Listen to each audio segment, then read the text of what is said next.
Welcome, everybody. This is Matt Seefeld, Executive Vice President here at MedEvolve, an effective intelligence company.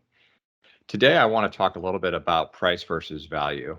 Throughout my career, I've always been amazed on how administrators and physicians choose to really focus on the price rather than the potential ROI and the value. And I can tell you that this day and age now, post-COVID, you can't afford to do that. You have to really be steadfast on what your business objectives are. And 95% of the time I'm talking with clients and prospects, they say profit margin. They say trying to find good people, trying to retain people, trying to improve their net collection rate.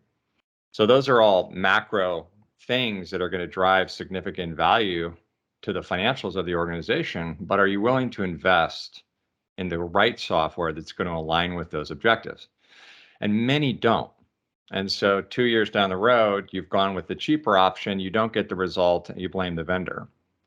So what do we do about this? One, we have to really look at our revenue cycle. We have to look at our willingness to make changes to technology. We have to look at our willingness to make changes to people and process. When we align people and process with the right technology, regardless of the cost, you get the value, but it's not a one-sided equation. You all have to make changes yourselves. It's not just software.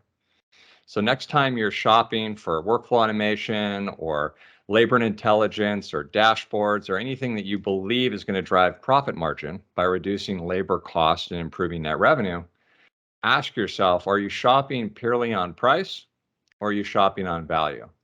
I have a pair of jeans that I paid a lot of money for, way more than I ever would have thought I would pay jeans for. And I bought these about 8 years ago. And to this day, they still look pretty much new and they feel great. In the olden days, I used to buy the cheap ones. I won't name the stores. And I would blow through those in about 6 to 12 months. And they never really felt great. And they probably didn't look great either. I wasn't aware of that. So the question is, are you going to pay for the good jeans and get the return on investment that you're being promised and you expect? Or are you going to keep going with the cheap jeans and have to purchase those again and again and again? Really simple analogy there, but I'm telling you, in healthcare revenue cycle, I am amazed that we still have this situation where people go straight to price. I've been on multiple calls in the last month where the first thing out of the mouth of the administrator or the physician is, well, what's it going to cost me? Well, the reason you reached out to me was your business objective was to drive profit margin by reducing your cost of labor, by making sure the people you do pay to run your revenue cycle are doing a good job, and to improve your net revenue, meaning if you bill $1 and you expect 96 cents back, you're getting 96 cents. So that's driving margin. So does it really matter what it costs? The costs of having a bad revenue cycle far outweigh any cost of technology that's going to drive the results that you expect. Keep in mind, it's not just the technology. And for those of you that have listened to a few of my rants and raves, you know that I'm big on people and process, right? I started my career in management consulting where I had to go into large, complex health systems and evaluate current process, look at people, how people were aligned with process, existing technology they were using to do their job functions. And then we had to rip it apart and rebuild it. We had to rebuild all of those alignments, okay?